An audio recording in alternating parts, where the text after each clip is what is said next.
আজকের ক্লাসের মূল পয়েন্টগুলো হচ্ছে শুধুমাত্র মোবাইল দিয়ে আমরা গ্রাফিক্স ডিজাইনগুলো শিখবো।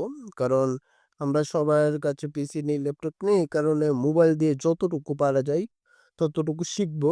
কারণ মোবাইল দিয়ে অনেক কিছু করা যায় না। তারপর আমরা যতটুকু পারি শিখবো।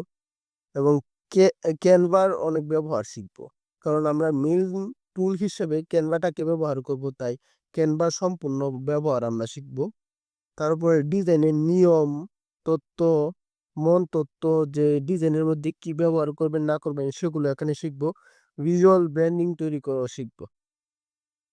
চলুন আমরা পরের ধাপে চলে যাই। হচ্ছে ডিজাইন ইকুয়াল টু ব্র্যান্ডের পরিচয়। আপনারা সবসময় মনে করেন ডিজাইন কি, একটা ব্যানার বানালেই হবে, কিন্তু একটা ব্যানার বানালেই হয় না, একটা লোগো বানালেই হয় না। আপনার ডিজাইনটা আপনার ব্র্যান্ডের পরিচয় বহন করে। আপনার ব্র্যান্ডে ক্লিন, প্রফেশনাল, আপনার ব্র্যান্ড কি বিক্রি করে, কিসের উপরে আপনি কাজ করেন, সবগুলো আমরা জানি ডিজাইনের মাধ্যমে। আপনার ব্র্যান্ডকে কেউ এসে আপনার ব্র্যান্ডের উপর ১ ঘন্টা দিয়ে কেউ দেখবে না যে আপনার ব্র্যান্ডে কি বিক্রি করে না করে। আপনার ব্র্যান্ডের পরিচয় তার সামনে যখন ফেসবুকে স্ক্রল করবে একটা ছবি আসবে, একটা ব্যানার আসবে। সেটা দেখে আপনার তার মাথার ভিতরে ঢুকবে যে আপনার ব্র্যান্ডে কি কার্যক্রম না কার্যক্রম। তাই ব্র্যান্ড ডিজাইনের পরিচয় এটা আপনার মাথায় ঢুকে রাখতে হবে। তাই সব সময় যখন ডিজাইন করবেন আপনার ব্র্যান্ডকে মাথায় রেখে করবেন। এখানে ডিজাইন ইকুয়াল টু বিশ্বাসযোগ্যতা। দেখুন, কাস্টমার, আমি এখনই বললাম, প্রথমেই দেখবে আপনার লোগো, আপনার ব্যানার, আপনার ব্যানারে যে ফন্ট ব্যবহার করা হচ্ছে, রং ব্যবহার করা হচ্ছে, এগুলো দেখবে। কাস্টমারের মাথায় অন্য কিছু যাবে না। তাই স্ক্রল করার মধ্যে আপনার কিভাবে তার অ্যাটেনশনটা ক্যাচ করবেন সেটা হবে আপনার ডিজাইনের মাধ্যমে। তাই ডিজাইন অনেক ইম্পর্টেন্ট। আর বাজে যে ডিজাইন, অপেশাদারদের ইমেজ, বুঝেছেন? আপনার যখন বাজে ডিজাইন হবে, আপনার যখন বাজে ছবি হবে, ইমেজ হবে, আপনার ব্যানারের জন্য দিবেন, আপনার বিক্রির জন্য, পণ্য বিক্রির জন্য এগুলো দিবেন, এগুলো খুব খারাপ দেখায়। এগুলোতে ইমপ্রেশনও ভালো আসবে না, মানুষে ক্লিকও করবে না, তাই সেলও আসবে না। তাই ভালো ভালো ডিজাইন করবেন। আপনার একটু খরচ হতে পারে, নিজে করবেন যতটুকু। আমরা এখানে যা শিখছি নিজে করার জন্য শিখছি। আমি এখানে এমনভাবে দেখিয়ে দেবো আপনি প্রফেশনাল ভাবে করতে পারবেন মোবাইলের মাধ্যমে। তারপরে যখন ব্র্যান্ড আরো বড় হবে তখন আপনি একজন প্রফেশনাল ডিজাইনার নিতে পারেন। কিন্তু এই কাজগুলো এখন যেগুলো দেখিয়ে দেবো আপনি নিজে করতে পারবেন। আর আমাদের ক্লাসে এটাও দেখিয়ে দিব কিভাবে পণ্যের ই এখানে শুধু আজকে আমরা দেখাবো ডিজাইনের সম্পর্কে জানাবো। তার পরবর্তী এআই ক্লাসে আমরা প্রোডাক্টের কিভাবে উম এআই এর মাধ্যমে কিভাবে প্রোডাক্টের ভিজুয়াল ক্রিয়েট করবো এগুলোও দেখিয়ে দিব। তাই অবশ্যই আশা করি সবাই একসাথে থাকবেন। এরপরে হচ্ছে ডিজাইন কিভাবে বুঝবো মস্তিষ্ক। আমরা যে প্রথমেই ডিজাইনটা দেখি, আমাদের ডিজাইনটা মাথাটা কিভাবে নেয়, আমাদের মস্তিষ্কে কিভাবে ঢুকে। দেখুন, মস্তিষ্কে খুব সীমিত তথ্য নেই। আপনার একটা ডিজাইনের মধ্যে ১০০টা ওয়ার্ড রয়েছে, ৫০টা ওয়ার্ড রয়েছে, ২০টা ওয়ার্ড রয়েছে, সবগুলো নিবে না। আপনার প্রথমে আপনার ব্যানারে ১টা ২টা বা ৩টা ওয়ার্ড একজনের মাথায় যাবে। সে হয়তো এটা দেখে থামবে, না হলে স্ক্রল করে চলে যাবে। এটাই হচ্ছে আমাদের মস্তিষ্কের কার্যক্রম। কারণ আমরা সব ভালোভাবে মনোযোগ দিই না। বর্তমানে আরো আমাদের মস্তিষ্কের কার্যক্ষমতা কমে যাচ্ছে। সবার শর্ট টার্ম মেমোরি হয়ে যাচ্ছে যে উম কি দেখছি কিছুক্ষণ আগে সেটা ভুলে যাচ্ছি। বা স্ক্রল করতে, করতে এমন হয়ে যাচ্ছে সামনে যাই আসছে স্ক্রল করে চলে যাচ্ছি। তাই আমাদের মস্তিষ্কে সবগুলো ভালোভাবে নেয় না। তাই আপনার কিভাবে সীমিত তথ্যের মাধ্যমে কিভাবে আপনার ব্যানারটাকে তৈরি করবেন, আপনার ডিজাইনটাকে তৈরি করবেন, এটাই হচ্ছে আপনার কাজ। কারণ মস্তিষ্ক আপনার সীমিত তথ্যকেই নেই। আর মস্তিষ্ক আমাদের কিন্তু রং দেখে এবং ফন্ট দেখে। অতিরিক্ত রং বা অতিরিক্ত ফন্ট বেশি লোড। আমরা কোনো সময় মস্তিষ্ককে বেশি লোড দিতে দিব না। যত কম তথ্যের মাধ্যমে, যত কম ফন্টের মাধ্যমে একটা মস্তিষ্ক বুঝতে পারে আপনার ব্র্যান্ডকে, আমরা ততটা কম ফন্ট ব্যবহার করব।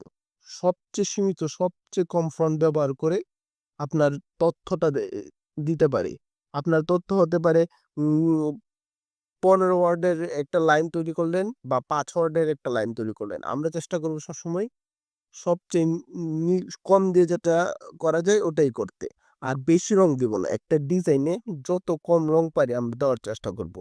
১ টা ২ টা ৩ টা এর বেশি তো দেওয়া যাবেই না। এটা ভালো না। আর সহজ ডিজাইন দ্রুত বার্তা পৌঁছায়। আমরা আগে থেকেই বলছি যে ডিজাইনটাকে নরমাল রাখবেন, সহজ রাখবেন। অনেকে বলে না অনেক সুন্দর করে ডিজাইন বানাবো ৩-৪ টা ৮-১০ টা রং দিবে এক ব্যানারেই। এভাবে ব্যানার বানানো হয় না। ব্যানার বানাবেন, ডিজাইন বানাবেন সবসময় কম সহজ ডিজাইন করবেন, নরমাল ডিজাইন করবেন। মানুষ এগুলো দেখতেই পছন্দ করে। আপনার সামনে নরমাল ডিজাইন আসলে ওগুলোকে আপনি দেখবেন, ওগুলোকেই আপনি পড়বেন। তাই সবসময় নরমাল ডিজাইন করব। নিয়ম হচ্ছে এই যে নিয়ম নিচে দেওয়া আছে ১ থেকে ২ টা ফ্রন্ট। ফন্টের ধরন বদলাবেন না বেশি। আপনার একটা ফন্ট ব্যবহার করছেন ওটাই ব্যবহার করেন। ওটা বোল্ড হিসাবে ব্যবহার করেন, সাব হেডিং হিসেবে ব্যবহার করেন বা বডি হিসেবে ব্যবহার করেন। ১ টা বা ২ টা ফন্ট ব্যবহার করেন। বেশি ফন্ট ব্যবহার করবেন না। তারপরে রং। এই যে এখনই বললাম রং ২ টা বা ৩ টা এর বেশি ব্যবহার করবেন না। যত বেশি রং তত বেশি মস্তিষ্কে লোড পড়ে। তাই কম রং দেওয়ার চেষ্টা করব। আর একবারটা নেগেটিভ স্পেস কাজে লাগান। শুনেন নেগেটিভ স্পেস কোনগুলা? নেগেটিভ স্পেস হচ্ছে যেই জায়গায় খালি থাকে, আপনার ডিজাইনে যেই জায়গায় খালি থাকে, ছবি, ইমেজ বা লেখা থাকে না, এটা হচ্ছে নেগেটিভ স্পেস। আমরা নেগেটিভ স্পেস সব ডিজাইনে দেওয়ার চেষ্টা করব কিছু হলেও। কারণ নেগেটিভ স্পেস আমাদের মস্তিষ্ককে শান্ত করে রাখে। আপনার মস্তিষ্কে বেশি লোড দেয় না। যদি নেগেটিভ স্পেস বেশি না থাকে তাহলে মস্তিষ্কে অনেক বেশি লোড পড়ে। তাই আপনারা সবসময় নেগেটিভ স্পেস রাখার চেষ্টা করবেন। মনে করবেন না এক ডিজাইনে এখানে ছবি দিয়ে, এখানে তথ্য দিয়ে, এখানে দেখতে খুবই বাজে দেখাই। আমি দেখাতেও পারি আমাদের এমনিতেও অনেকে এরকম ব্যবহার করে। এরকম ব্যবহার করবেন না। আপনি কম তথ্যের মাধ্যমে আর যদি তথ্য বেশি থাকে যে দিতেই হবে তাহলে ব্যানারকে বড় করেন। ব্যানারকে ছোট করবেন না, বড় করেন। তথ্যকে ছোট, ছোট করে দিন। যদি বেশি দেন তাহলে আমাদের মস্তিষ্কে লোড বেশি পড়বে। তাই বেশি দিবেন না।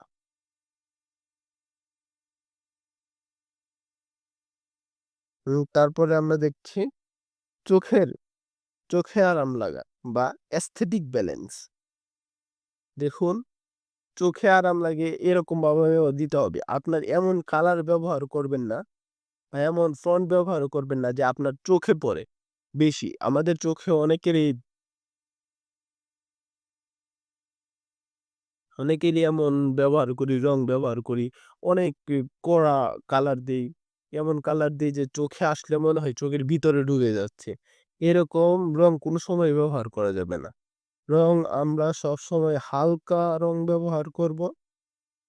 সবচেয়ে ইমেজও বেশি উম বেশি কালারফুল ইমেজও দিব না এবং ফন্টও বেশি দিব না। আমরা এখানে পয়েন্টে দেখতে পাচ্ছি এ পয়েন্টে ফন্ট, রং, ইমেজ, স্পেসের ভারসাম্য পূর্ণ। এটা কি? ১ম এ ফন্ট যেটা দিবেন বেশি কালারফুল দিবেন না, কম ফন্ট দিবেন, বেশি রং দিবেন না। ইমেজ যেই ইমেজটা দিচ্ছেন অনেক বেশি যেন কালারফুল না হয়, তাহলে চোখে ধরতে পারে। স্পেস সবসময় রাখবেন। একটা তথ্যের মধ্যে আপনার একটা ছবি, একটা উম ফন্ট এগুলোর মধ্যে স্পেস রাখা অনেক জরুরি।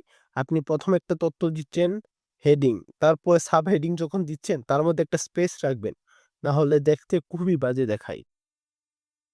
তারপরে দেখতে পাচ্ছি ভারী অংশের বিপরীতে ফাঁকা জায়গা। হ্যাঁ, এই যে এখন বললাম আমি যে নেগেটিভ স্পেস এর কথা এটাই হচ্ছে নেগেটিভ স্পেস।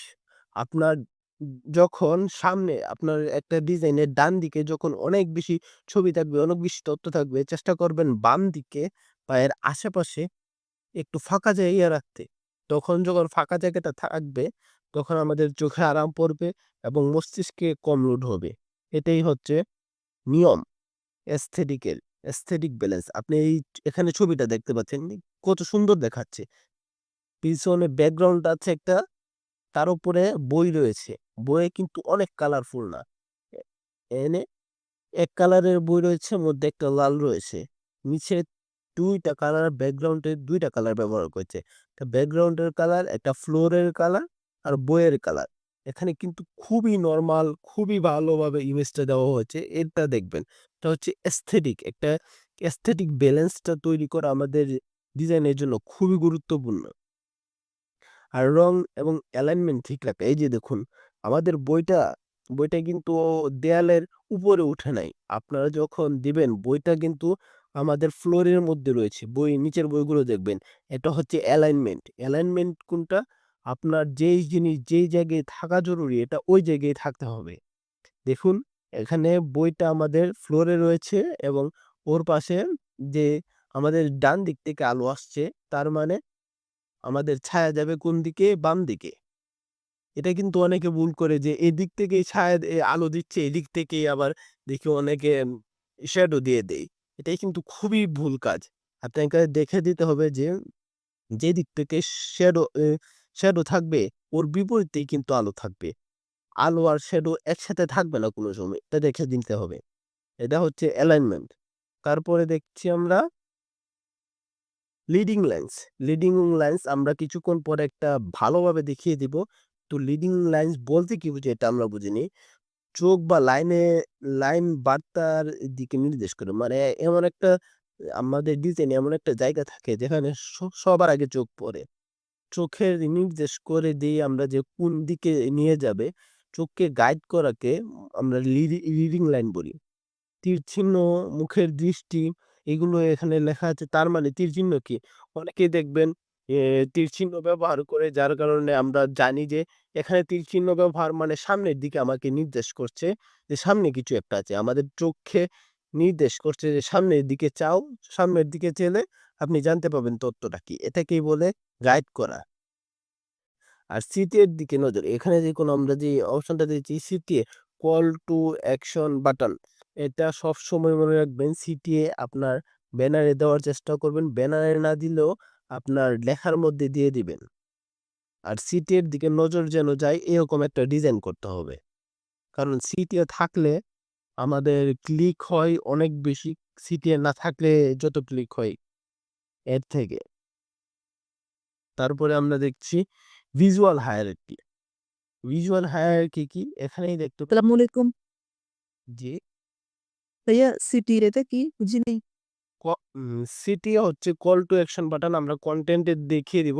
এই যে যেমন আমরা ওর মধ্যে দেখতে পাই যে এই এখনই যোগাযোগ করুন, আজই যোগাযোগ করুন। তারপরে হচ্ছে এখনই যোগাযোগ করুন এত% অফারের জন্য, বা আজই যোগাযোগ করুন। অনেকে আপনার কনটেন্ট এর নিচে লেখা থাকে এরকম দেখতে পান। তারপরে আবার অনেক পোস্টের মধ্যে, বেশিরভাগ পোস্টের মধ্যে সিটি দেওয়া অপশন থাকে। আমি সিটি অপশনটা দেখিয়ে দিব আপনাদের কনটেন্টের যেই দিন দেখাবো ওই দিন ইনশাল্লাহ।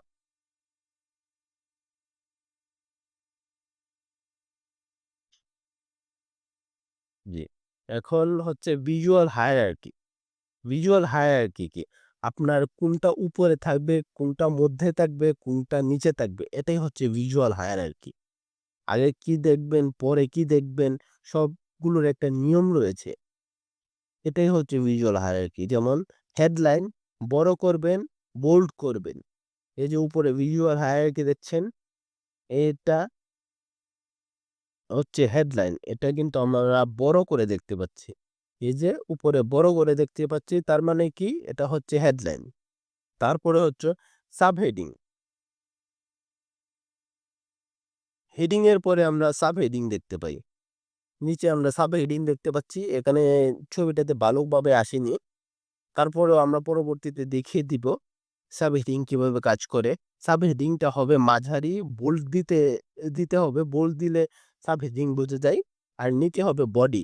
বডির মধ্যে কোনো সময় আপনার বোল্ড দিবেন না এবং সবচেয়ে ছোট হবে বডি। এটা হচ্ছে কনটেন্ট বা ভিজুয়ালাইজেশনে আপনার কনটেন্টের মধ্যে আপনার যেই ডিজাইন করছেন, ডিজাইনের মধ্যে যে কনটেন্ট থাকে এটার হচ্ছে এইটা। যে প্রথমে ভিজুয়াল হায়ারার্কি নিয়ম হচ্ছে প্রথমে হেডলাইন, হেডিং, পরে সাবহেডিং, পরে বডি। আর পরে যদি আপনি ডিজাইনের মধ্যে কল টু অ্যাকশন বাটন দিতে চান, সিটিএ এটা দিতে পারেন। তারপরে ভিজুয়াল হায়ারার্কি 10টি মূলনীতি দেখুন। ভিজুয়াল হায়ারার্কি 10টি নীতি রয়েছে, তার মধ্যে সবগুলো আজকে দেখাবো এখানে। প্রথমে হচ্ছে সাইজ স্কেল, কোনটা বড় কোনটা ছোট এটা। কালার কন্ট্রাস্ট, রং ব্যবহারের কৌশল আর কি। টাইপোগ্রাফি, এই যে আমি এখনই দেখালাম, হেডলাইন, সাব হেডলাইন, তারপরে বডি। তারপর হচ্ছে স্পেসিং, আপনার ফ্রন্টটাকে কতটুকু স্পেস দিয়ে রাখবেন, ডিজাইনটাকে কতটুকু পরিষ্কার রাখবেন, সেটাই হচ্ছে স্পেসিং। প্রক্সিমিটি, দেখুন একটা একটা আইটেমের কাছে বা একটা ছবির কাছে আরেকটা ছবি কতটুকু দূরত্বে রাখবেন, এটা হচ্ছে প্রক্সিমিটি। তারপর হচ্ছে অ্যালাইনমেন্ট। অ্যালাইনমেন্ট হচ্ছে আপনার একটা যেই ইমেজ বা একটা যেই কোনো একটা তথ্য দিয়েছেন বা টেক্সট দিয়েছেন, সেটার সাথে অ্যালাইন করে পরবর্তী তথ্যটা দিবেন, এটাই হচ্ছে অ্যালাইনমেন্ট। তারপরে হচ্ছে রিপিটেশন। দেখুন, আমরা সবসময় একটা কথা মনে রাখবো, রিপিটেশন অত্যন্ত জরুরি। আপনার একটা ডিজাইন, আপনার ব্র্যান্ডের ডিজাইন সবসময় এক ধরনের হবে। আপনার ব্র্যান্ডের ডিজাইন আজকে একরকম করলেন, পরবর্তীতে অন্যরকম করে দিলেন। আপনার ব্র্যান্ডে আজকে এক ধরনের ফন্ট দিচ্ছেন, পরবর্তীতে অন্য ধরনের ফন্ট দিচ্ছেন, এগুলো চলবে না। আপনার ব্র্যান্ডের ফন্ট, আপনার ব্র্যান্ডের কিরকম ডিজাইন ব্যবহার করবেন, সব আগে থেকে নির্দিষ্ট ঠিক করে রাখবেন এবং এক ধরনের ফন্ট দিবেন। সেটাই হচ্ছে ব্র্যান্ডের পরিচয়। এটাকেই বলে রিপিটেশন। তারপরে হচ্ছে লিডিং লাইন্স। আমাদের কিছুক্ষণ আগে দেখলাম যে লিডিং লাইন্স আমাদের চোখে নির্দিষ্ট একটা তথ্যের দিকে নিয়ে যাওয়াকেই বলা হয় লিডিং লাইন্স।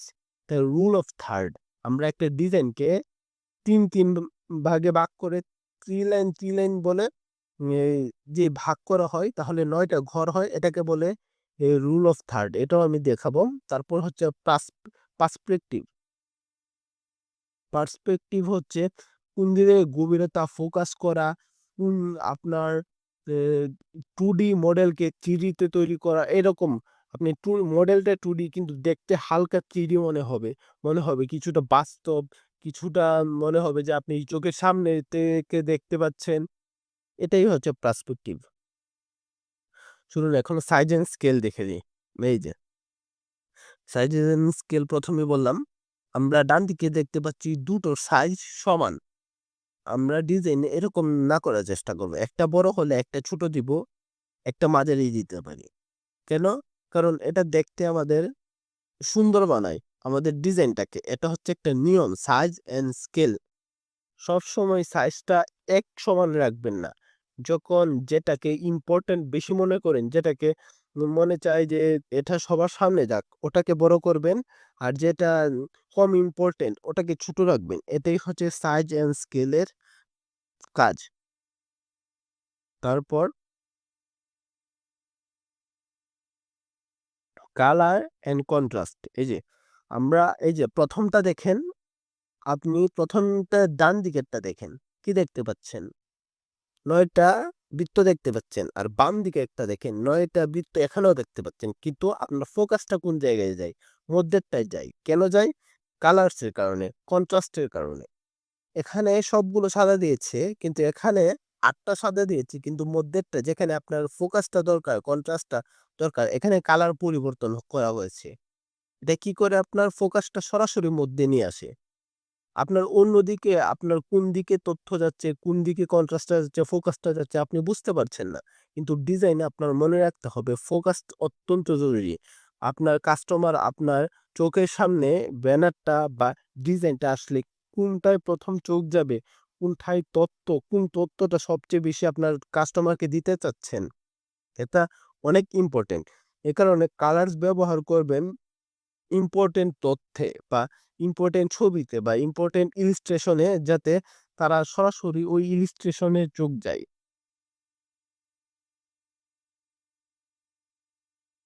তারপর হচ্ছে টাইপোগ্রাফি। এই যে আমি কিছুক্ষণ আগে হায়ারার্কি দেখালাম, এই যে দেখেন প্রথমে হেডিং, তারপরে সাব হেডিং, পরে হচ্ছে বডি। বাম পাশেরটা দেখতে পাচ্ছেন, প্রথমেই বডি দিয়েছে, পরে সাব হেডিং দিয়েছে, পরে হেডিং দেওয়ার চেষ্টা করেছে। দেখুন কত বাজে দেখা যাচ্ছে। আর বাম পাশেরটা দেখেন, আপনারা বলেন কোনটা দেখতে সুন্দর, ডান পাশেরটা নাকি বাম পাশেরটা? অবশ্যই বাম পাশেরটা। কারণ কি? এদের নিয়ম মেনে চলছে। টাইপোগ্রাফির হায়ারার্কি যে নিয়মটা, ওটা মেনে চলছে। আমরা সবাই চেষ্টা করব এই নিয়ম মেনে চলার জন্য। চেষ্টা করব না, এটা বাধ্যতামূলক। আমাদেরকে অবশ্যই এটা মেনে চলতে হবে যেকোনো ডিজাইনে। সব ডিজাইনের ক্ষেত্রে আপনি যেকোনো ডিজাইন দেখেন না কেন, টাইপোগ্রাফির ক্ষেত্রে হায়ারার্কি অত্যন্ত জরুরি। কোনটা আগে পড়বে, কোনটা পরে পড়বে, এটা অবশ্যই দেখে নিতে হবে। তাই এটাকে বলা হয় হেডিং, সাবহেডিং এবং বডি। বডি সবার নিচে, সাবহেডিং মধ্যে এবং সবার উঁচে হচ্ছে হেডিং। তারপরে আমরা দেখতে পাচ্ছি স্পেসিং। এখানে দেখুন, প্রথম ডান পাশেরটা দেখি। একটা ইলিস্ট্রেশন এইখানে, বৃত্ত ইলিস্ট্রেশন, এবং এর খুবই পাশে আমরা দেখতে পাচ্ছি আরেকটা ইলিস্ট্রেশন। দেখতে কিন্তু খুবই বাজে। আমরা দুয়োটা ডিজাইনে কিন্তু একই জিনিস রয়েছে। দুয়োটাতেই ২ টা বৃত্ত রয়েছে। সেইম কালারের বৃত্ত রয়েছে। আপনারা বলুন কোনটা দেখতে সুন্দর? বাম পাশেরটায় বৃত্তটা একটু কাটা পড়েছে কিন্তু দেখতে এটা অনেক সুন্দর হয়েছে। কারণ এটার মধ্যে স্পেসিং রয়েছে। নির্দিষ্ট সবকিছুতে একটা স্পেস দিতে হয় যাতে আমাদের ডিজাইনটা সুন্দর দেখা যায়। এটা অত্যন্ত জরুরি। তাই সবসময় স্পেসিং ব্যবহার করব। স্পেসিং মানে লেটার স্পেসিং। অনেকে দেখবেন লেটারের মধ্যে স্পেস দেয়। লেটারের মধ্যে এত বেশি স্পেস দিবেন না। আপনার সেন্টেন্সের মধ্যে স্পেস দিতে পারেন। যেমন এ, বি, সি, ডি, এরকম এ এবং বি এর মধ্যে স্পেস না দিয়ে এ, বি, সি, ডি একটা লাইন, ই, এফ, জি একটা লাইন। এই ২ টা লাইনের মধ্যে স্পেস দিতে পারেন। আপনার ২ টা ইলিস্ট্রেশনের মধ্যে স্পেস দিতে পারেন। আপনার ডিজাইন নিজে ২ টা ইলিস্ট্রেশন ব্যবহার করবেন, এটাতে স্পেস দিতে পারেন। এগুলোই হচ্ছে স্পেসিং এর কাজ। তারপর হচ্ছে প্রক্সিমিটি। এই যে এখানে দেখতে পাচ্ছি কোন জিনিসটা কোনটার কাছে থাকবে আর কোনটা দূরে থাকবে, এটাই হচ্ছে প্রক্সিমিটি। এখানেও আপনারা ডান পাশে দেখতে পাচ্ছেন ৩ টা বৃত্ত, বাম পাশেও ৩ টা বৃত্ত। কিন্তু যেটার কাছে থাকা জরুরি এটা কিন্তু বাম পাশেরটা রয়েছে। ৩ টা বৃত্ত এখানে অ্যালাইনমেন্ট রয়েছে।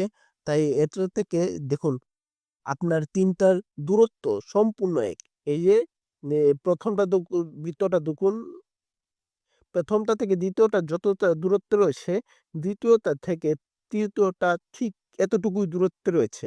এটাকে বলা হয় প্রক্সিমিটি। কোন স্টেশন বা কোন তথ্যটা কোনটা থেকে কতটুকু দূরত্ব থাকবে, এটা হচ্ছে প্রক্সিমিটি। তাই এটা মেনে চলতে হবে। না হলে একটা উপর নিচে সামনে পিছনে দেওয়া হলে খুব বাজে দেখায় ডিজাইন। তারপরে হচ্ছে অ্যালাইনমেন্ট। এই যে আমি কিছুক্ষণ আগে এখনই বললাম অ্যালাইনমেন্টের কথা প্রক্সিমিটিতে। আপনার প্রত্যেকটা ডিজাইনে অ্যালাইনমেন্ট অত্যন্ত জরুরি। আপনার যদি এক জায়গায় একটা হেডিং দেন, তথ্য দেন, একজনের নাম দেন বা তার পদবি দেন।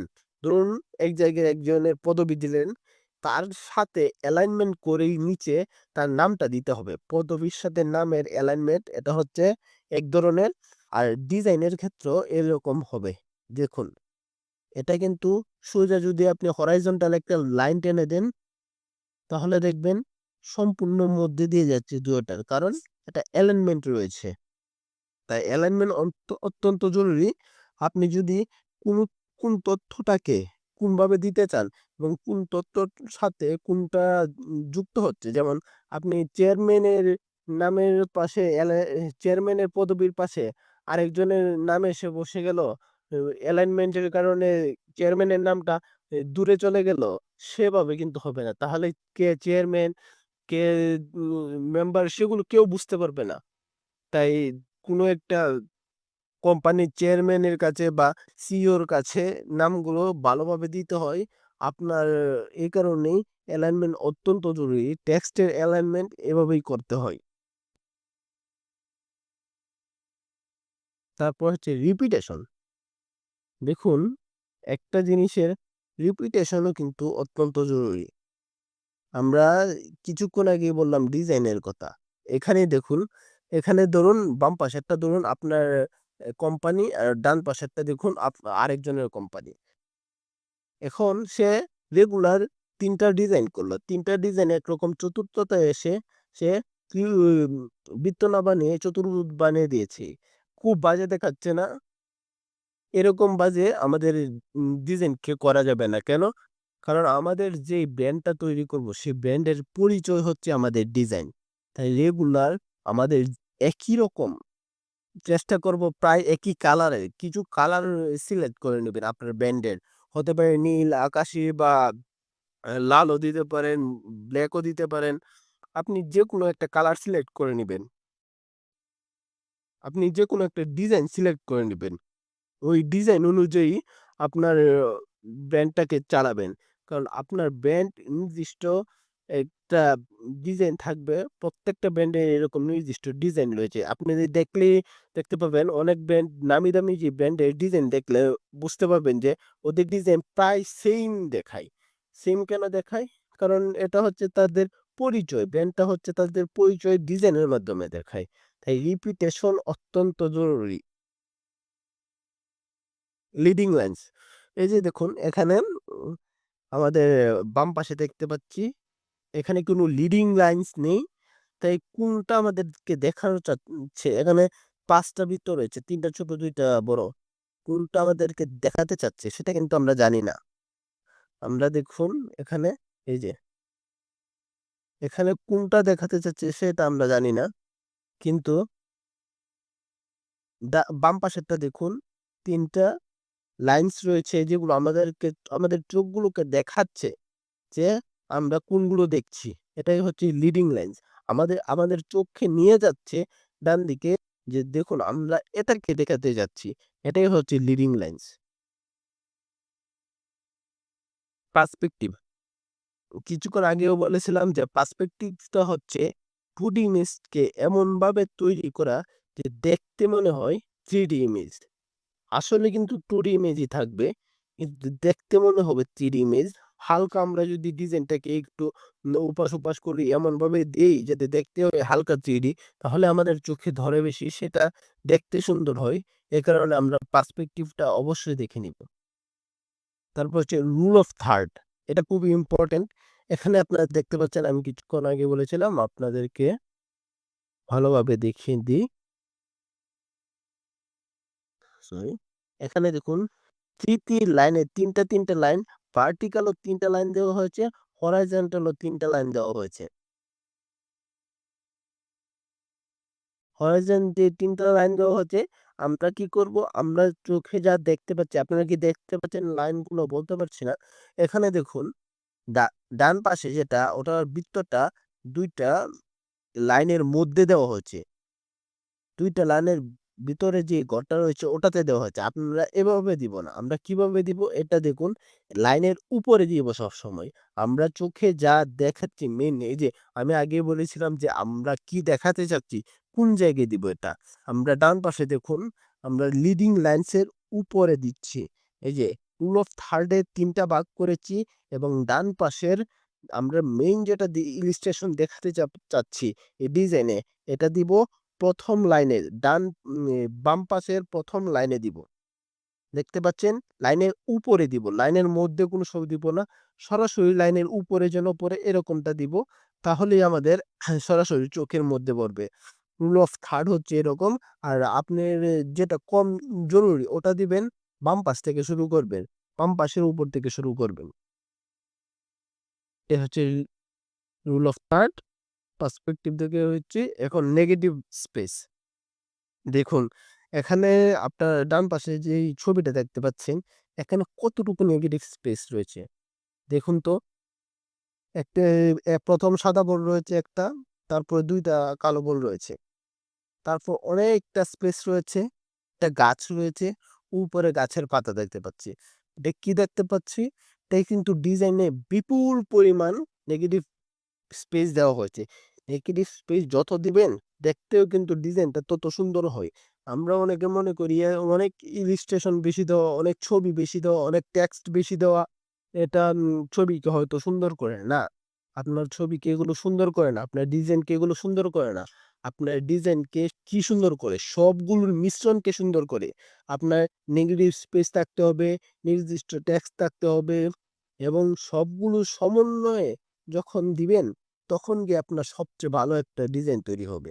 এখানে বিপুল পরিমাণ নেগেটিভ স্পেস দেওয়া আছে। দেখতে ডিজাইনটা কিন্তু সুন্দর হয়েছে। এখানে টেক্সট কেন দেওয়া হয়নি? এখানে কিছু বোঝানোর জন্য দেওয়া হয়নি। এখানে শুধু দেওয়া হয়েছে আপনাদেরকে এটা দেখানোর জন্য যে নেগেটিভ স্পেসটা কি? তারপরে পয়েন্টটা কি? দেখুন সবকিছু ভরিয়ে ফেলবেন না। পয়েন্টটা এখানে। সবকিছুতে টেক্সট দিবেন না, সবকিছুতে ছবি দিবেন না। নেগেটিভ স্পেস রাখবেন। এই যে প্যাডিং দিন। মানে নেগেটিভ স্পেস রাখুন। কম এলিমেন্ট রাখুন। যত এলিমেন্ট দিবেন তত বেশি মানুষের মাথায় ভর পড়বে। তত বেশি মানুষের মাথায় লোড পড়বে। তাই যত কম এলিমেন্ট রাখা যায় তত কম এলিমেন্ট রাখবেন। ডিজাইনটাকে হালকা রাখবেন, ডিজাইনটাকে প্রফেশনাল রাখবেন, সুন্দর রাখবেন এবং স্পেস রাখবেন space equal to classic design. Classic ডিজাইনটা হচ্ছে আপনার নেগেটিভ স্পেস থাকতে হবে। যদি নেগেটিভ স্পেস না থাকে ডিজাইন সুন্দর হয় না। তাই নেগেটিভ স্পেস অত্যন্ত জরুরি। দেখবেন যেই জায়গায় স্পেস রয়েছে এটা দেখতে আপনার ভালো লাগছে। তো অত্যন্ত জরুরি কালার থিওরি। দেখুন কালার থিওরি অত্যন্ত গুরুত্বপূর্ণ একটা যে আপনি কোন কারণে কোন কালারটা ব্যবহার করবেন এটাই হচ্ছে কালার থিওরি। দেখুন রং মানে অনুভব। রঙের ব্যবহার লাল আমরা ব্যবহার করি সাধারণত শক্তির ক্ষেত্রে, সেলসের ক্ষেত্রে বা অনেক ক্ষেত্রে ব্যবহার করি যে যেখানে শক্তি দেখাতে চাই। দেখাতে চাই যে আমাদের ব্র্যান্ডের শক্তি অনেক বা আমাদের শক্তি অনেক, আমাদের বিশ্বাসযোগ্যতা দেখাতে চাইলে তাহলে আমরা ব্যবহার করি নীল। এটা সাধারণত আমরা সার্ভিস দিতে যারা সার্ভিস সেক্টরে কাজ করি দেখবেন অনেকেই নীল রং ব্যবহার করে। আকাশি নীল এরকম ব্যবহার করে। কেন? কারণ তারা সার্ভিস দেয়। সার্ভিস ক্ষেত্রে নীলটা দেওয়া অনেক সুন্দর বানায়। আর প্রাকৃতিক বুঝাতে গেলে অনেকে আমরা প্রাকৃতিক ফুড, মধু অনেক জিনিস আছে ওটার ক্ষেত্রে সবুজ ব্যবহার করি। কারণ সবুজ আমাদের প্রাকৃতিককে বোঝায়। যখন ফুডের ক্ষেত্রে আমরা সবুজ ব্যবহার করি, ডিজাইনটা দেখতে সুন্দর হয়। তার উপরে ডিজাইন দেখার সৌন্দর্যের উপরে মানুষের বিশ্বাসযোগ্যতা থাকে। আপনার ডিজাইনটা দেখলেই মনে হবে যেন প্রাকৃতিক। তার জন্য চিন্তা না করতে হয়। তার জন্য অনেক কিছু পড়তে না হয়। আপনার অনেক কনটেন্ট দেখতে না হয় যে সে বুঝতে পারে আপনার এটা প্রাকৃতিক ফুড নাকি অন্যরকম। এইজন্য প্রাকৃতিকের জন্য সবুজ ব্যবহার করবেন। এখানে যে সবুজ কালারটা দেওয়া হচ্ছে, সবুজের মধ্যে কিন্তু অনেক ডিফারেন্স রয়েছে। অনেক সবুজ রয়েছে, গাঢ় সবুজ রয়েছে, হালকা সবুজ রয়েছে। আপনি দেখে নিবেন যে আপনি কোনটা ব্যবহার করতে চাচ্ছেন। সব রঙের ক্ষেত্রেও এটাই। নীল কিন্তু এরকম নীলই সবাই দেয় না। কেউ হালকা নীল দেয়, কেউ বেশি নীল দেয়, কেউ গাঢ় নীল দেয়, কেউ সাদার সাথে মিক্সড করে নীল দেয়। এইরকমভাবে আপনারা এখানে আবার লালের সাথে কালো দেওয়ার দরকার ছিল যে শক্তির ক্ষেত্রে লাল এবং কালো এটা দুটোই ব্যবহার করে প্রফেশনালিজম হিসেবেও কালো ব্যবহার করা হয় এবং কালো এবং সাদা। তারপর হচ্ছে হলুদ। হলুদ আনন্দ এটা হচ্ছে বাচ্চাদের জন্য। বাচ্চাদের জন্য যেই আমরা জিনিস ব্যবহার করি, যেই এই কালার ব্যবহার করি সেটা সাধারণত হলুদ হয়ে থাকে। অনেকে গাঢ় হলুদ দেন। গাঢ় হলুদ না দিলেও দিতে পারেন। হালকা হলুদ দিবেন বা হলুদের অনেক মিশ্রণ রয়েছে। আমরা ক্যানভাতে কালার প্যালেট দেখবো। কালার প্যালেটের মধ্যে কিভাবে কোন কালারটা নিতে হয় ওটা দেখে নিব। ওটা দেখতে পাবেন যে কালার কিভাবে চুজ করতে হয়। কালার কত ধরনের কতভাবে চুজ করা যায়।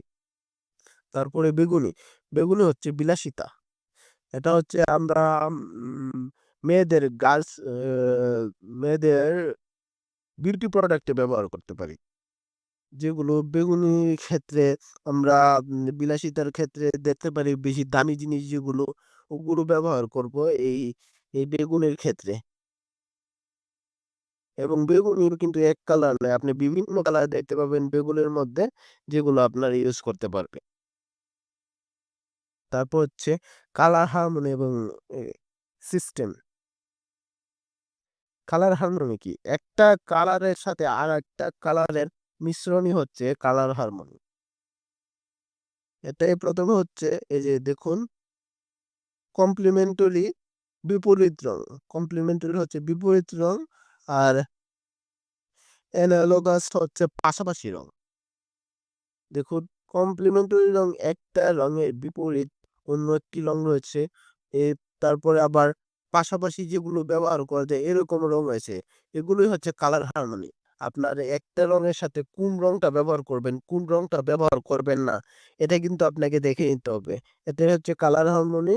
কারণ আপনার অনেক ডিজাইনের সাথে লালের সাথে হলুদ বা কালোর সাথে হলুদ যায় না। এগুলো হচ্ছে নেগেটিভ রং। তো এগুলো ব্যবহার করব না।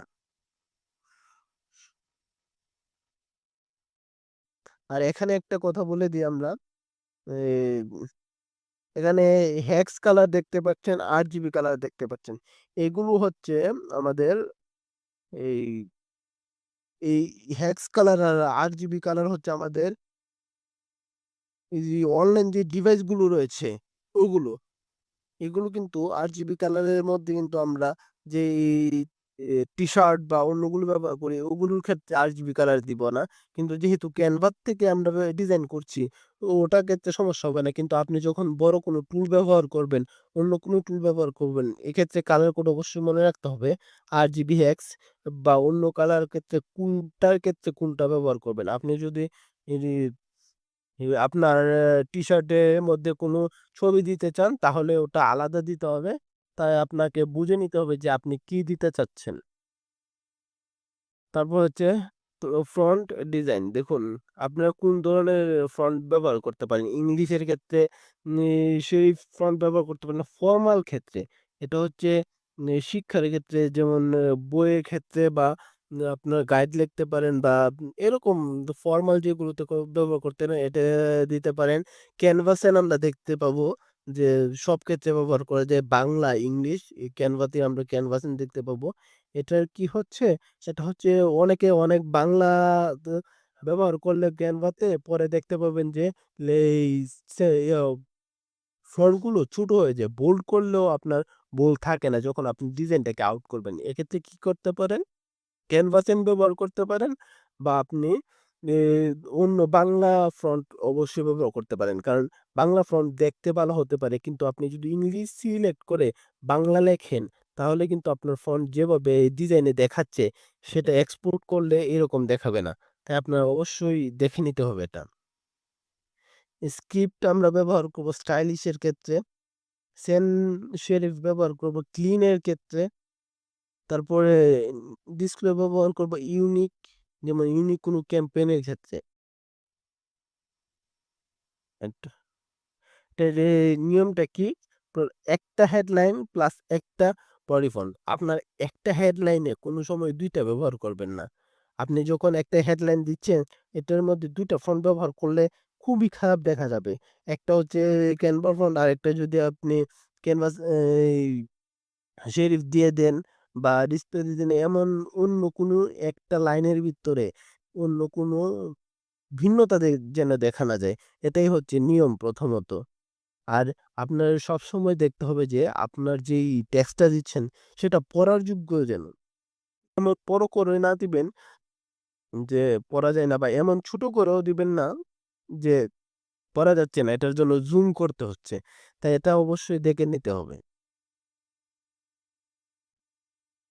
ফ্রন্ট স্পেসিং, সাইজ এবং হায়ারার্কি। হায়ারার্কির কথা তো আমরা আগেই বলেছি যে ১ম এ হেডিং থাকতে হবে, তারপরে সাব হেডিং, পরে আমাদের বডি থাকতে হবে। ফ্রন্টের স্পেসিংটা কিন্তু অনেক গুরুত্বপূর্ণ।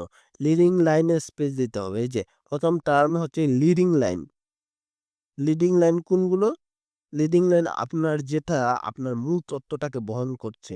তারপরে ট্র্যাকিং হচ্ছে এই লিডিং লাইনের পরে যেটা দিবেন হচ্ছে সেটা হচ্ছে ট্র্যাকিং। আর তারপরে অক্ষরের মাধ্যমে স্পেস দিবেন এটা হচ্ছে কার্নিং। কার্নিং হচ্ছে আপনার যে বিভিন্ন অক্ষর ব্যবহার করেন যেমন ৳৭০০, ৳৬০০, আজ 70% অফ পাচ্ছেন।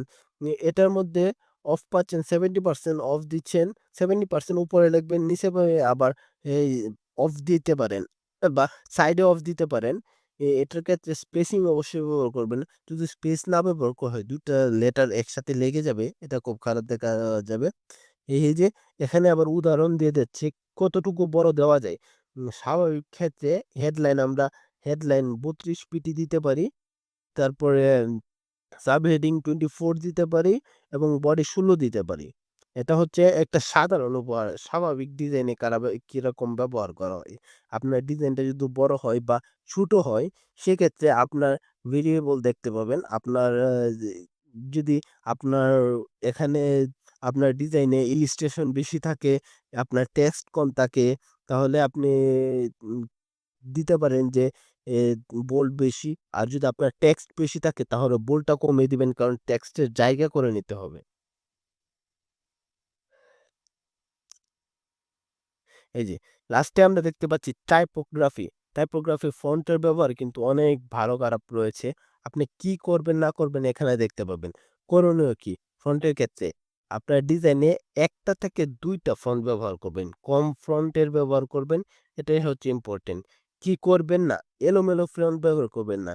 একই ডিজাইনে অনেক ফন্ট ব্যবহার করবেন না। আমি যেটা বলেছিলাম যে একটা ডিজাইনে আমরা ১ টা বা ২ টা এর বেশি ফন্ট যেন ব্যবহার না করি। এটাই হচ্ছে সবচেয়ে ভালো। তারপরে হায়ারার্কি বজায় রাখা। ডিজাইনের মেইনলি হচ্ছে হায়ারার্কি। আপনার ১ম এ যে হেডিং থাকতে হবে, এটা কিন্তু থাকতেই হবে। যদি আপনাকে হেডিং মধ্যে দেন, তাহলে উপরে যেই সাব হেডিং দিয়েছেন সেটা কেউ দেখতেই পাবে না। কারণ হেডিং এই সর্বপ্রথম চোখ যাবে, হেডিং এর পরে আপনার নিচে যাবে। আপনার যদি হেডিং এর পরে বডি থাকে, সবার বডিতে চোখ চলে যাবে, সাব হেডিং কেউ দেখবে না। এই কারণে ১ম এ হেডিং দিবেন, হেডিং এর পরে সাব হেডিং এ যাবে, তারপরে বডিতে যাবে। এটা অত্যন্ত জরুরি। তারপরে হচ্ছে বোল্ড রাখা এবং বডি হালকা রাখা। হেডলাইন সবসময় বোল্ড রাখবেন এবং বডি হালকা রাখবেন। আর কি বর্জনীয়? সবকিছু বোল্ড করবেন না। বডি কোনো সময় বোল্ড করবেন না। কারণ বডি মানেই কি? বডি মানেই হালকা করার জন্য দিয়েছে। তাই সবসময় বডি হালকা রাখবেন। আর এক লাইনে ৩ ফন্ট এরকম ব্যবহার করবেন না। কারণ একটা লাইনে আমি কিছুক্ষণ আগেও বলেছিলাম যে লাইনের ভিতরে বিভিন্ন ফন্ট অনেকেই দেখেছি ব্যবহার করে। এটা ক্ষেত্রে খুবই বাজে দেখায়। এটা ব্যবহার করবেন না। এক লাইনের মধ্যে একটা ফন্টই ব্যবহার করবেন। এটাই হচ্ছে আজকে আমাদের ক্লাস। তো পরবর্তী ক্লাসে আমরা দেখাবো কিভাবে আমাদের গ্রাফিক্স ডিজাইন করতে হয় ক্যানভাতে।